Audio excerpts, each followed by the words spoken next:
আচ্ছা, তোমাকে যদি প্রশ্ন করি, তুমি অনেক কষ্ট করে একটা বিশাল বড় অঙ্ক করলে। অঙ্ক করার পর দেখা গেল তোমার অঙ্কটা ভুল হইছে। খুব কষ্ট লাগবে, তাই না? তো চিন্তা করো তো যদি এমন হয় তুমি অনেক কষ্ট করে একটা এক্সপেরিমেন্টের থিওরিটিক্যাল একটা ব্যাখ্যা দিলে, একটা গবেষণা করলে, পরে দেখা গেল আসলে না এটা তোমার ভুল হইছে। এটা ঘটেছিল তোমার ১৮০০ শতাব্দীতে বিজ্ঞানী রেলি এবং জিন্সের সাথে। একটা বস্তু ছিল যার নাম হচ্ছে কৃষ্ণ বস্তু। একটা বস্তু ছিল না, বস্তুটা এখনো আছে। এটার নাম হচ্ছে কৃষ্ণ বস্তু। কৃষ্ণ বস্তু মানে এমন জিনিস যেটা সকল কিছু শোষণ করে ফেলতে পারে। তুমি যদি কোন আলো দাও, তুমি যদি শক্তি দাও, সেটা শোষণ করে ফেলবে। এখন যেকোনো বস্তুর উপর বা কৃষ্ণ বস্তুর উপর যদি কোন শক্তি পড়ে, কোন শক্তি ধরো পড়লো। ধরলাম 1 শক্তি পড়লো। 1 মানে হচ্ছে একটা ইউনিট আমি চিন্তা করতেছি যে ১ মানে একটা শক্তি পড়ল। তাহলে এই শক্তির কিছু অংশ প্রতিফলিত হয়ে যায়, কিছু অংশ শোষিত হয়ে যায়, কিছু অংশ ভিতর দিয়ে ট্রান্সমিট হয়ে যায় বা ভিতর দিয়ে চলে যায়। টোটালটা মিলে কিন্তু মোট আপতিত শক্তির সমান হবে। এখন যদি একটা আদর্শ কৃষ্ণবস্তু হয়, আদর্শ কৃষ্ণবস্তু মানে সে একাই ১০০ তার মধ্যে সকল কিছু শোষণ করার ক্ষমতা আছে।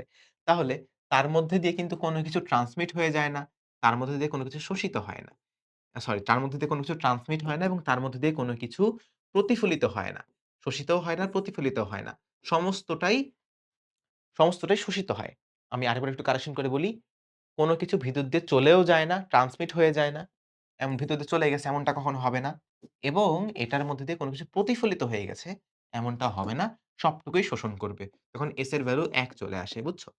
কিন্তু যদি আমি এটাকে শক্তি দিতে তাপমাত্রা বাড়াইতে এমন অবস্থা করি যে তাপমাত্রাটা অনেক বেড়ে গেছে। তাপমাত্রাটা অনেক বেড়ে গেছে। বেড়ে গেলে তখন একটা পর্যায়ে যায় সে শক্তি নেয় না। তখন আমি যদি তাকে চুপচাপ রেখে দিই, সে শক্তি বিকিরণ করা শুরু করে। তাপমাত্রা ধরো অনেক বাড়াইছি। তাহলে সে শক্তি বিকিরণ করা শুরু করে। সে তখন বলে, "অনেক হয়েছে শক্তি শোষণ। আমি এখন করব শক্তির বিকিরণ।" সে চারিদিকে শক্তি ছড়ায় দিতে শুরু করে। এখন এই যে শক্তিটা দিয়ে দিচ্ছে, শক্তিটা কিভাবে দিচ্ছে? শক্তিটা আলোর তরঙ্গ দৈর্ঘ্য আকারে তোমার ওয়েভ আকারে ছড়িয়ে দিচ্ছে।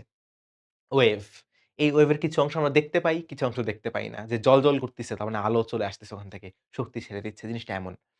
এখন আ তো যেই বিজ্ঞানীর কথাগুলো আমি বললাম, সেই বিজ্ঞানী কি করেছিল? তারা চিন্তা করল যে, এই যে আলোটা আসছে, তিনি একটা থিওরি দিল যে, আমরা এতক্ষণ পর্যন্ত যেই জ্ঞানটা জানি, মানে তখনকার আমলে তারা যেটা জানত, সেটার উপর ডিপেন্ড করে তারা কিছু কথা বলেছিল। তারা বলল যে, "তুমি সকল ফ্রিকোয়েন্সির বা সকল তরঙ্গদৈর্ঘ্যের আলোই এখানে পাবা। এই যে আলোটা ছেড়ে দিচ্ছে, এখানে সকল ধরনের আলোই আছে। একদম তরঙ্গদৈর্ঘ্য ধরো ১ ন্যানোমিটার ওটাও আছে, আবার তরঙ্গদৈর্ঘ্য ধরো ১০ ওইটাও আছে। সকল তরঙ্গদৈর্ঘ্যের আলোই এখানে আছে।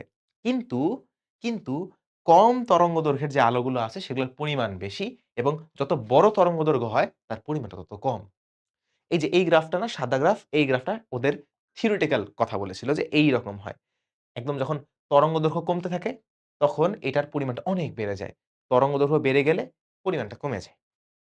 তারা বলেছিল এটা। বাট হাউএভার এমনটা হয় নাই।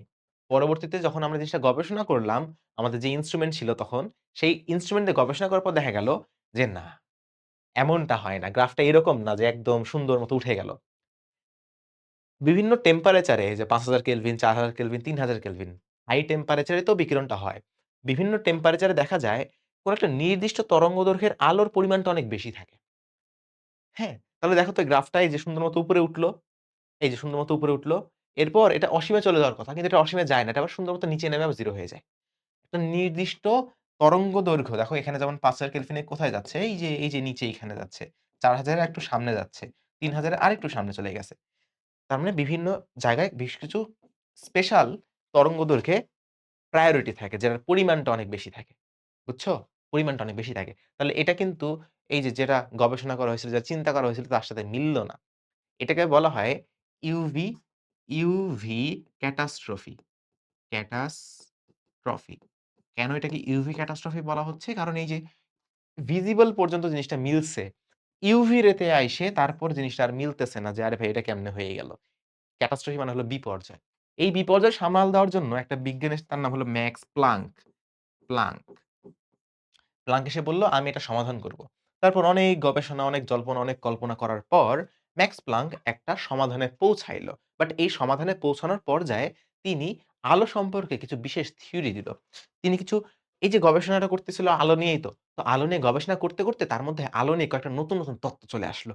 তিনি বললেন যে, "না ভাই, যদি এটা ব্যাখ্যা দিতে হয় তাহলে আমাদের অনেক কিছু জ্ঞান পরিবর্তন করতে হবে। আগে যা জানতাম তা ভুল। সবাই বলল, "কি ভুল হইছে আমাদের?" তখন তিনি বললেন যে, "১ম যে ভুলটা করেছো তোমরা যে আলো এটা আসলে সুন্দর মতো নিরবিচ্ছিন্নভাবে সেঁ এভাবে যায় না। আলো প্যাকেট আকারে যায়। এই যে প্যাকেট গেল, আবার প্যাকেট গেল, আবার আবার একটা প্যাকেট গেল। এইভাবে আলো যায়। আলো প্যাকেট আকারে যায়। এই যে একেকটা প্যাকেট, এই যে একেকটা প্যাকেট, এটাকে আমরা কি বলছি বলতো? এটাকে আমরা বলছি প্যাকেট। এই প্যাকেটকে আমরা প্যাকেট ডাকি না। প্যাকেট শুনতে কেমন লাগে বলতো? আমরা এটাকে একটা বিশেষ নামে ডাকি যেটার নাম হচ্ছে কোয়ান্টা। তাহলে এই যে আমাদের আল্ট্রাভায়োলেট না। এই যে আমাদের তোমার ইলেক্ট্রোম্যাগনেটিক রশ্মি বা তড়িৎচুম্বক রশ্মি, এই রশ্মিগুলা প্যাকেট আকারে যায়। তো এই প্যাকেটগুলাকে বলা হয় কোয়ান্টা। এখন এই প্যাকেটটা যদি আলোর ক্ষেত্রে হয়, প্যাকেটটা যদি আলোর হয়, প্যাকেটটা যদি আলোর হয়, আলো যদি হয়, তখন এটাকে বলা হয় একটা বিশেষ নাম, এটাকে বলা হয় তোমার ফোটন। কোয়ান্টা এটা সিঙ্গুলার। যদি একাধিক প্যাকেট থাকে আমরা বলি কোয়ান্টাম। ঠিক আছে? একটাকে বলা হয় কোয়ান্টা, একাধিক থাকলে আমরা বলি কোয়ান্টাম। একটা থাকলে ফোটন, একাধিক থাকলে ফোটনস। ওখানে আর কোন ঝামেলা নাই। তাহলে এইটুকু পর্যন্ত আমরা বুঝলাম যে তিনি এটা কথাটা বললেন। এই কথা তো বললেন আমরা এটা মেনে নিলাম। এটা আমরা মেনে নিলাম। আচ্ছা, এইটা আমরা মেনে নিলাম। এটার পর তিনি বললেন শুধু তাই না, এই যে বিভিন্ন প্যাকেট আছে, এই প্যাকেটের শক্তিও বের করা যায়। আমরা শুনে অনেক উৎফুল্ল হলাম। শক্তি কিভাবে বের করব? তিনি বললেন যে এই যে একটা কোয়ান্টা বা একটা ফোটন এটার শক্তি যদি E হয়, তাহলে তুমি বলতে পারো যে সমান H ফ্রিকোয়েন্সি। H গুণন ফ্রিকোয়েন্সি। কার ফ্রিকোয়েন্সি? এই যে এটা দেখো যে এখানে একটা ওয়েভ আছে না? তো এখানে তো একটা ফ্রিকোয়েন্সি আছে। ফ্রিকোয়েন্সিকে F না, ফ্রিকোয়েন্সিকে আমরা এই যে নিউ বলতেছি। এখানে তোমার একটা তরঙ্গ দৈর্ঘ্য আছে, ল্যামডা আছে। এটার একটা বেগ আছে, এটা তো আলো। তাহলে আলোর বেগ কত? আলোর বেগ হলো c। বেগ আছে, তরঙ্গ দৈর্ঘ্য আছে, ফ্রিকোয়েন্সি আছে বা কম্পাঙ্ক আছে। তো এটা হলো কম্পাঙ্ক, এটা হলো h। এখন h জিনিসটা কি তাহলে? h হচ্ছে প্লাঙ্কের ধ্রুবক। এটা হচ্ছে planks constant. Planks constant. Planks constant এর মান কত? প্লাঙ্কস কনস্ট্যান্ট এর মান 6.02 আচ্ছা 6.626 6.626 into 10 to the power minus 34 আর একক হচ্ছে জুল সেকেন্ড। একক হচ্ছে জুল সেকেন্ড। কেন জুল সেকেন্ড? এই পাশে জুল, তাহলে এই পাশেও জুল হইতে হবে। তাহলে এটার একক কত? ভি এর একক কত? ভি এর একক হচ্ছে পার সেকেন্ড। এটার একক কত? এটার একক হচ্ছে জুল। তাহলে এটার একক যদি জুল সেকেন্ড হয়, তাহলে এই যে পার সেকেন্ড আর সেকেন্ড কাটাকাটি চলে গেল। থাকলো জুল, এপাশেও জুল মিলে গেছে সুন্দর মতো। এজন্য এটা হলো জুল পার সেক এটা হলো জুল সেকেন্ড। এখন জুল সেকেন্ডকে ভেঙে তো আরো অনেক বিভিন্ন একক বানানোই যায়। যেহেতু এটা একটা যৌগিক একক। আচ্ছা। তাহলে এটা হলো আমাদের কনস্ট্যান্ট। এটা হলো আমাদের বিভিন্ন থিওরি। এটা বলে রেখেছে যে E = h হবে। তুমি এটাকে ভেঙে ফেলতে পারো আরো অনেক ভাগে। তুমি জানো যে আলোর ক্ষেত্রে বা যেকোনো রশ্মির ক্ষেত্রে লেখা যায়, যেকোনো রশ্মির ক্ষেত্রে কি লেখা যায়? লেখা যায় ফ্রিকোয়েন্সি ইকুয়ালস টু বেগ ডিভাইডেড বাই তরঙ্গ দৈর্ঘ্য। ফ্রিকোয়েন্সি সমান বেগ ডিভাইড বাই তরঙ্গ দৈর্ঘ্য। আমি এভাবে না করে ধরো আমি এভাবে করলাম যে ফ্রিকোয়েন্সি এফ ইকুয়ালস টু বেগ ভি ডিভাইডেড বাই তরঙ্গ দৈর্ঘ্য ল্যামডা। এখন যেহেতু এটা আলো, আলোর ক্ষেত্রে ফ্রিকোয়েন্সিকে এটা না, ফ্রিকোয়েন্সিকে বলা হয় নিউ। আর বেগ, আলোর বেগ কত? C divide by lambda. তাই না? V equals to C divide by lambda. তো সেটাই যদি তুমি এখানে ইনপুট দাও, তাহলে নিউ সমান সমান সি ডিভাইড বাই ল্যামডা তাহলে ই সমান সমান কত আসতেছে? এইচ নিউ এর জায়গায় সি বাই ল্যামডা বসাবো তাহলে C by lambda. H C by lambda. তাহলে এটা আমাদের আরেকটা ইকুয়েশন আসলো এখান থেকে। এগুলো মনে রাখতে হবে। এগুলো কিন্তু মনে রাখতে হবে। মনে রাখাটা দরকার, খুবই দরকার। আচ্ছা, আমরা এটুকু বুঝলাম তাহলে আমাদের জানার পর্ব শেষ। শেষ কি? না, শেষ না। তোমরা দেখেছিলা যে ভর আপেক্ষিক, ভর পরিবর্তন হয়, ভর চেঞ্জ করা যায়। দেখেছিলা না? তাই না? ভর আপেক্ষিক না? এখন এই যে এটা আলো, তোমরা একটা সময় যায়ে পড়বা যে আলো আসলে তার অবস্থা চেঞ্জ করে। কখনো সে তরঙ্গের মতো থাকে, কখনো সে কণার মতো থাকে। এটার নাম হলো ডুয়ালিটি। বিস্তারিত পড়ব। এখন তোমাদের একটু জানায় রাখি। আলো একই সাথে আলোর মতো আচরণ করে, এই সুন্দর তিরিং। আবার কখনো এটা আবার তোমার এই যে পার্টিকেল এর মতো আচরণ করে। যেমন সোলার প্যানেল দেখছো না? আলো এসে ধাক্কা দেয়। ওই ধাক্কার শক্তিতে আমাদের এখানে কি হয়? শক্তি উৎপাদন হয়। এই যে ধাক্কা দিল, যদি ভর না থাকে তাহলে ধাক্কা দিবে কেমনে? ভরবেগটাই তো পাবে না, তাই না? মজার একটা জিনিস না? এটা নিয়েও আমাদের একটা সেপারেট ক্লাস থাকবে। জাস্ট এটা নিয়ে, আলোক তড়িৎ ক্রিয়া নিয়ে। ঠিক আছে? যাই হোক, তো এখন পর্যন্ত আমি বুঝতে পারতেছি আমাদের মাথার মধ্যে বুঝি আর না বুঝি এটা শুনলাম যে আলো এই যে ফোটন, এই ফোটনটা ওয়েভ তো ঠিক আছে। আবার কখনো, কখনো এটা যে একটা গুচ্ছ আকারে থাকে না? এটা একটা পার্টিকেল এর মতো আচরণ করে। এর একটা ভর মাপা যায়। তাহলে এর একটা ভর কিন্তু মাপা যায়। বললাম যে এটা একটা ভরও আছে, m ও আছে এটার একটা ভর।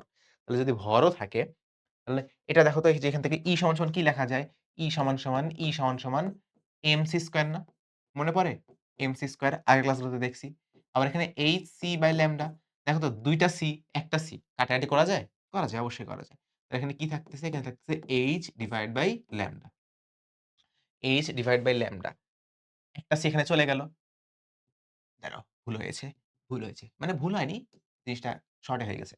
তাহলে এই c বাই ল্যামডা একটা c এখান থেকে চলে গেল, এখান থেকে একটা c চলে যাবে। একটা c চলে গেলে থাকবে একটাই c। ২ টা c থেকে একটা চলে গেলে একটাই c থাকলো। এখানে তো একটাই c ছিল, সব চলে গেল। তাহলে h বাই ল্যামডা। এখানে যে mc, mc জিনিসটা কি? হ্যাঁ? হ্যাঁ? mc, m হচ্ছে আলোর ভর, c হচ্ছে আলোর বেগ। আলোর ভর ও বেগ। ভর ও বেগকে গুণ করলে কি পাওয়া যায়? ভরবেগ। p হচ্ছে আলোর ভরবেগ equals to h divide by lambda. ঠিক আছে? তার মানে আলোর একটা ভরবেগ আছে। আলোর একটা ভরবেগ আছে। আছে না? ভরবেগ আছে। আমরা ম্যাথমেটিক্যালি দেখতে পাচ্ছি।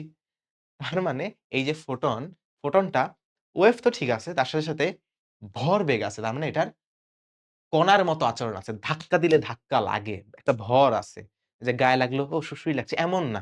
ধাক্কা দিবে তোমাকে এভাবে। বুঝছো? এই হলো আমাদের বিষয়। সো এই ৩ টা জিনিস একটু মাথায় রাখবা। এই ৩ টা জিনিস যদি মাথার মধ্যে থাকে তাহলে we are good to go to solve some questions. আচ্ছা, এখানে একটা বিষয় আছে।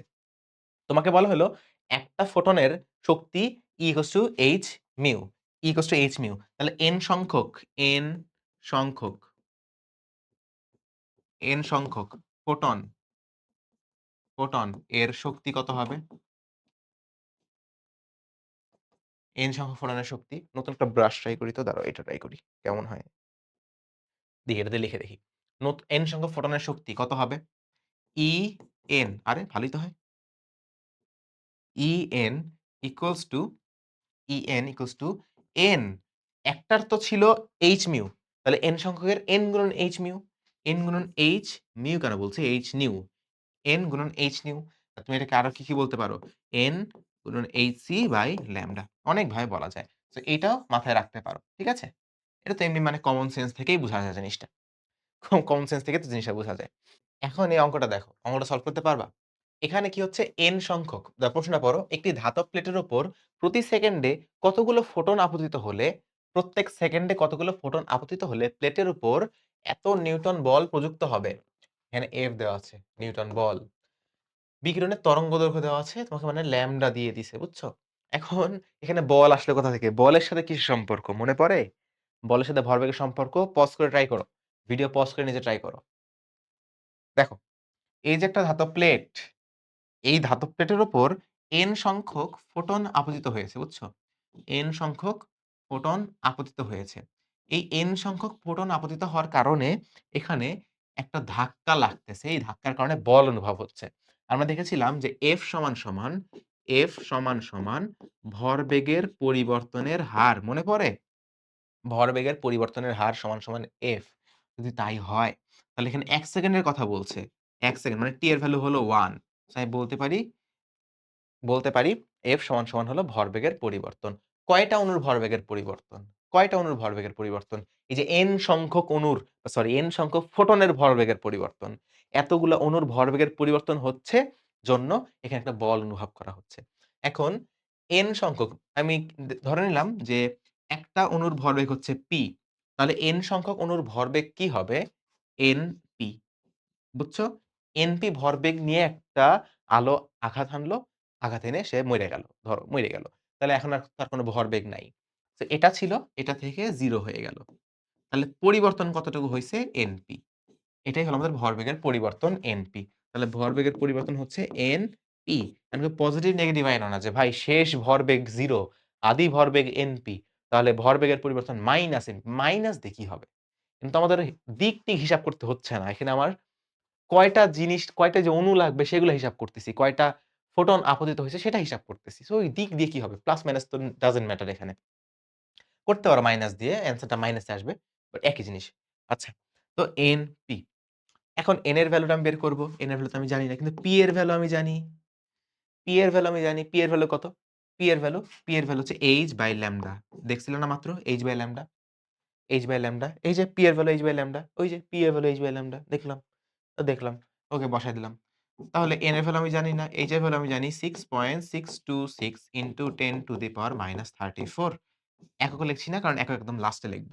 ল্যাম্বডা কত? ল্যাম্বডা হচ্ছে 5 into 10 to the power minus 7 double check করব যে এককটায় এসআই একক আছে নাকি। হ্যাঁ, মিটার আছে তাহলে আমরা গুড টু গো। ওকে। তাহলে f ইকুয়ালস টু n গুণন অত। f কত? f হচ্ছে 10 to the power minus 4 equals to n গুণন 6.626 into 10 to the power minus 34 divided by 5 into 10 to the power minus 7 তাহলে এখান থেকে n এর ভ্যালুটা আমরা বের করে ফেলবো কুচি করে। tan inverse 4 into 5 into 10 to the power minus 7 divide by 6.626 into 10 to the power minus 34 এটা হিসাব করব। তাহলে minus 4 into 5 into 10 to the power minus 7 into 6.626 into 10 to the power minus 34 আসতেছে কত? 7.546 into 10 to the power 22 t এতটা photon প্রতি সেকেন্ডে আপতিত হচ্ছে। দেখো সংখ্যাটা কিন্তু অনেক বেশি। এমন না প্রতি সেকেন্ডে ১ টা ২ টা ফোটন আসতেছে। অনেক ফোটন আসতেছে। বুঝছো? অনেকগুলা ফোটন আসতেছে। বুঝছো? সলভ বুঝছো? ডান? ওকে, উই আর ডান। এটা একটা নবজাতক অঙ্ক ছিল। সোজা একটা অঙ্ক। নেক্সট অঙ্ক। একটি ফোটনের শক্তি একটি ইলেকট্রনের স্থির অবস্থায় শক্তির সমান। ইলেকট্রনের স্থির অবস্থায় শক্তির সমান। ইলেকট্রনের স্থির অবস্থায় শক্তি কত? mc²। ওই ফোটনের কম্পাঙ্ক, বের করতে বলছে, তরঙ্গ দৈর্ঘ্য বের করতে বলছে, ভরবেগ বের করতে বলছে। কোথায় বের করতে বলছে? কুয়েটে বের করতে বলছে ১৯-২০ খুব আগের প্রশ্ন না। কয়েক বছর আগের প্রশ্ন। ৩-৪ বছর আগের প্রশ্ন। তাহলে দেখো আমার যে শক্তি ফোটনের শক্তি, সেই ফোটনের শক্তি একটা ফোটন, তাহলে মানে n এর ভ্যালু 1 অত হিসাব করতে হচ্ছে না অত। ইলেকট্রনের স্থির অবস্থা, তাহলে ইলেকট্রনের স্থির ভর m0 তাহলে ইলেকট্রনের স্থির শক্তি m0c²। বাবারা ইলেকট্রনের স্থির ভর কত? ইলেকট্রনের স্থির ভর কত? 9.1 তাই না? Into 10 to the power minus 31 KG. মনে আছে? 10 to the minus 31 KG. c² মানে 3 into 10 to the power 10 to the power 8 whole square. আচ্ছা, এটা হলো আমাদের ই। মানে কত? মানে হচ্ছে h মিউ ইউজ করবা ফার্স্ট এ। h মিউ ইউজ করে যে মিউ এর ভ্যালু বের করবা 9.1 into 10 to the power minus 31 into 3 into 10 to the power 8 মানে c whole square divided by h। মানে কত? 6.626 into 10 to the power minus 34 এটা হিসাব করবা। এটা হিসাব করা হয়ে গেলে তখন এই ফর্মুলা না ইউজ করে আরেকটা ফর্মুলা ইউজ করবা। আচ্ছা, মিউ তো পাইছো। আর ইউজ করা লাগবে না। মিউ তো পাইছো। এই যে এটা তো পাইছো, ফ্রিকোয়েন্সি তো পাইছো। আমরা কি দেখেছিলাম? ফ্রিকোয়েন্সি সমান c/λ, তাই না? ফ্রিকোয়েন্সি সমান c/λ। ফ্রিকোয়েন্সি পাবা না এখান থেকে? এখান থেকে ফ্রিকোয়েন্সি পাবা না? হিসাব করলে ফ্রিকোয়েন্সি পাবা। এই ফ্রিকোয়েন্সিটা এখানে বসাবা। তাহলে এখান থেকে ল্যামডা সমান কত আসবে? c বাই ফ্রিকোয়েন্সি। তাহলে c ডিভাইড বাই এই ফ্রিকোয়েন্সিটা। এখান থেকে বের করে এখানে বসাবা। বসায় আরেকটা ভ্যালু বের করবা। কার ভ্যালু বের হবে? এখানে কার ভ্যালু বের হবে এখানে? এখানে এই যে ল্যামডার ভ্যালুটা বের হবে। ঠিক আছে? ল্যামডা বের হয়ে গেল, মিউ বের হয়ে গেল। বাকি আছে কি? ভরবেগ। এটা তো লজ্জা দিবা তাহলে এটা। তাহলে h/λ জানি না 6.626 into 10 to the power minus 34 আর ল্যামডা কই পাবা? এই যে ল্যামডা দেখো। দেখছো কত সুন্দর সিকোয়েন্স। বসাবা তাহলে তুমি এখানে ভরবেগটা পাবা। বুঝছো? Just calculation. পারবা? Done? Dusted? Done and dusted. করবা, ক্যালকুলেট করবা নিজে। নিজে হাত চালাও, ক্যালকুলেট করো, প্র্যাকটিস করো। ওকে? Next question. মানুষ এত ওয়াট পার মিটার স্কয়ার ন্যূনতম মানের আলোর তীব্রতা সহ্য করতে পারে। চোখের তারার ক্ষেত্রফল 0.4 সেন্টিমিটার স্কয়ার হলে এবং আলোর কম্পাঙ্ক 6 into 10 to the power 14 hertz হলে আমাদের চোখে প্রতি সেকেন্ডে কতগুলো ফোটন প্রবেশ করে? এখন তোমরা অনেকে এই যে এটা বুঝতেছো না ওয়াট পার মিটার স্কয়ার মানে কি? এককটা দেখো, কোন কিছু না বুঝলে তুমি আগে এককটা দেখবা। আমরা অনেক সময় বলি আমরা ভাই এটা বুঝতেছি না, এটা বুঝতেছি না। এই কি একটা ভ্যালু দিছে। তুমি এককটা দেখো না। এককটা কি? ওয়াট। ওয়াট কি? ক্ষমতা। ক্ষমতা মানে কি? প্রতি সেকেন্ডে কাজ বা প্রতি সেকেন্ডে জুল বা প্রতি সেকেন্ডে শক্তি। প্রতি সেকেন্ডে শক্তি watt. Watt metre square. Watt per metre square মানে প্রতি মিটার স্কয়ারে কত জুল ১ সেকেন্ড। ভালো করে খেয়াল করো। ওয়াট মানে কি? ১ সেকেন্ডে শক্তি। ১ সেকেন্ডের শক্তি। আছে পার মিটার স্কয়ার বা মিটার ইনভার্স টু মানে কি? Per metre square. প্রতি মিটার স্কয়ারে বা প্রতি ক্ষেত্রফলে, প্রতি একক ক্ষেত্রফলে কত ওয়াট শক্তি, ওয়াট ক্ষমতা। প্রতি একক ক্ষেত্রফলে কত ওয়াট ক্ষমতা মানে কি? প্রতি একক ক্ষেত্রফলে ১ সেকেন্ডে কতটুকু শক্তি। এটাই হলো এটা জিনিস। এটা মানে হচ্ছে একক ক্ষেত্রফলে ১ সেকেন্ডে কতটুকু শক্তি যাচ্ছে। এটাই হচ্ছে এই যে 10 to the power 4 watt metre square. ঠিক আছে? এটা হলো তীব্রতা। এটাকে আমরা বলছি তীব্রতা। তাহলে বুঝতে পারলা তীব্রতা জিনিসটা আসলে কি? একক ক্ষেত্রফলের মধ্যে কতটুকু শক্তি যাচ্ছে প্রতি সেকেন্ডে। তাহলে জিনিসটা বুঝলে এখন অঙ্কটা ইজি। তাহলে চোখের তারার ক্ষেত্রফল দেওয়া আছে দেখো। একক ক্ষেত্রফলে এইটুকু শক্তি যায় ১ সেকেন্ডে। তাহলে ১ সেকেন্ডে এইটুকু ক্ষেত্রফলে কতটুকু যাবে বের করতে পারবে না? পারবে। এটাকে আগে এসআই এককে নিয়ে আসো। 0.4 যেহেতু সেন্টিমিটার স্কয়ার আছে ইন্টু 10 ইনভার্স 4 মিটার স্কয়ার। হয়ে গেল। এখন একক ক্ষেত্রফলে ১ সেকেন্ডে এতটুকু শক্তি। তাহলে এতটুকু ক্ষেত্রফলে ১ সেকেন্ডে কতটুকু শক্তি?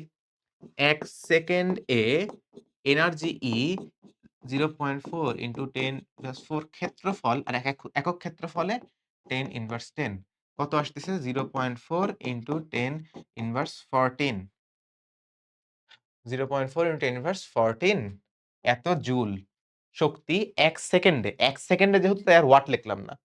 যদি এখানে ১ সেকেন্ড না লিখতাম তাহলে বোঝানোর জন্য আমি ওয়াট লিখতাম। ওয়াট মানে হচ্ছে ১ সেকেন্ডের শক্তি। যেহেতু ১ সেকেন্ড লিখেই দিয়েছি তাই এখানে আমি লিখে দিয়েছি জুল। বুঝছো? আচ্ছা। আচ্ছা, যদি এটুকু বুঝি তাহলে আমরা এখান থেকে শক্তি পাইলাম ১ সেকেন্ডে। আলোর কম্পাঙ্ক দেওয়া আছে। মানে তোমাকে এখানে যে মিউ দিয়ে দিছে এই দেখো, তোমাকে নিউ দিয়ে দিছে। আমাদের চোখে কতগুলো ফোটন পড়বে। দেখো, এই যে এই কি n সংখ্যক ফোটনের শক্তি না? এই n সংখ্যক ফোটনের শক্তি না? n সংখ্যক ফোটনের শক্তি। এটা হলো n সংখ্যক ফোটনের শক্তি।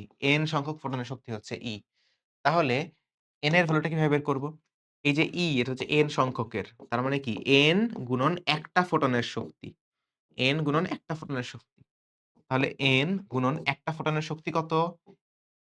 h new, h new, h new. তাহলে en কত আসতেছে আমাদের এখানে 0.4 into 10 to the power minus 14 equals to n গুণন h কত? 6.626 into 10 to the power minus 34 into new. New এর ভ্যালু কত?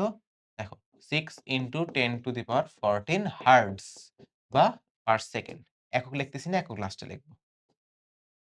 তাহলে এখান থেকে n এর একক n কত আসবে? n সমান সমান 0.4 into 10 to the power minus 14 divided by 6.626 into 10 to the power minus 34 into 6 into 10 to the power 14 ঠিক আছে? Done? Done and dusted. Okay, okay. So এখান থেকে তুমি n এর ভ্যালুটা বের করে ফেলবা। n এর ভ্যালুটা তুমি এখান থেকে বের করে ফেলবা। কত আসে? 20 এটা একটু করি। তাহলে 10061.37438 এত টি, এত টি। ঠিক আছে? মানে প্রায় ওই যে ১০০০ টি। ১০০০ টার কাছাকাছি। এতটা তুমি ফোটন ১ সেকেন্ডে চোখ সহ্য করতে পারবে। নেক্সট দেখো তো। লাস্ট অঙ্ক আজকের। পারদের বাষ্প এত ন্যানোমিটার তরঙ্গ দৈর্ঘ্যের এইটুকু তরঙ্গ দৈর্ঘ্যের একটি ফোটন শুষে নিয়ে পরবর্তীতে ২ টা ফোটন কণা নিঃসরণ করল। শক্তি নিল, নিয়ে ঢাই ২ টা বের করে দিল। একটি ফোটনের তরঙ্গ দৈর্ঘ্য এত হলে অপর ফোটনের তরঙ্গ দৈর্ঘ্য কত? জিনিসটা বুঝতে পারছো? এই যে এখান থেকে একটা ফোটন আসছে। ফোটন এসে ঢুকছে এই পারদের মধ্যে। পারদ তারপরে ২ টা ফোটন বের করছে। এখানে একটা, এখানে একটা। একটাকে তোমার দিয়ে দিছে ওই যে ১৮০.৫ ন্যানোমিটার। আরেকটা তোমাকে বের করতে হবে। আসছিল কত? ১৪০ ন্যানোমিটার। এখন তুমি যোগ বিয়োগ করতে পারবে না যে আচ্ছা এত আসলো এত গেল, আল্লাহ বাড়ে গেল। তাহলে এখানে কি মাইনাস হবে? যোগ বিয়োগ করে করবা? যোগ বিয়োগ করে তো করবা না। তুমি শক্তির সহনশীলতা দিয়ে করবা। যে যতটুকু শক্তি আসছে ইনপুট ততটুকু শক্তি যাবে আউটপুট। এটা আমরা ধরে নিয়ে অঙ্ক করব। শক্তির সংরক্ষণশীলতা ধরে নিয়েই করব যে শক্তির অপচয় হয় নাই। যেটুকু শক্তি আসছে সেটুকু শক্তি আবার ছেড়ে দেওয়া হইছে। তো আমরা এটাকে ধরে নেই ল্যামডা, বুঝছো? এটাকে আমরা ধরে নিলাম ল্যামডা। তো ১ম এ E input equals to E output. E input কত? কতটুকু শক্তি আসছে? শক্তির কি দেখছিলাম? এটা কি তরঙ্গ দৈর্ঘ্য না? ল্যামডা দেওয়া আছে না? তাহলে ল্যামডার সাথে শক্তির সম্পর্ক কি? hc divide by lambda. কত? আসছে কত? ১৪০ ন্যানোমিটার। ১৪০ ন্যানোমিটারে অঙ্ক হবে? ন্যানোমিটারে হবে না, মিটারে নিতে হবে। Into 10 inverse 9 metre. ঠিক আছে? আচ্ছা, আউটপুট কত? ২ টা বের হইছে। এখানে একটা শক্তি, এখানে একটা শক্তি। এটা তো অজানা, লিখে ফেলি। hc বাই ল্যামডা এটা আমি জানি না। প্লাস বাকি শক্তি কোথায়? hc বাই ১৮০.৫ ইনটু 10 ইনভার্স 9 কারণ ন্যানোমিটারে আছে, মিটারে করে ফেললাম। দেখো সব জায়গা থেকে hc কাটা। এই যে ঘ্যাচাং, ঘ্যাচাং, ঘ্যাচাং। hc সব জায়গা থেকে কাটা। ঠিক আছে? কেটে দিছো? তাহলে কি থাকতেছে আমাদের এখানে?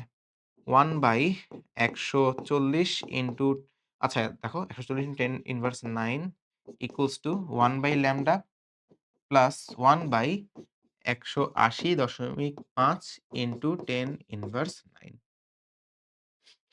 বুঝছো? বুঝছো? আচ্ছা। তাহলে 1/ল্যামডা কত আসতেছে?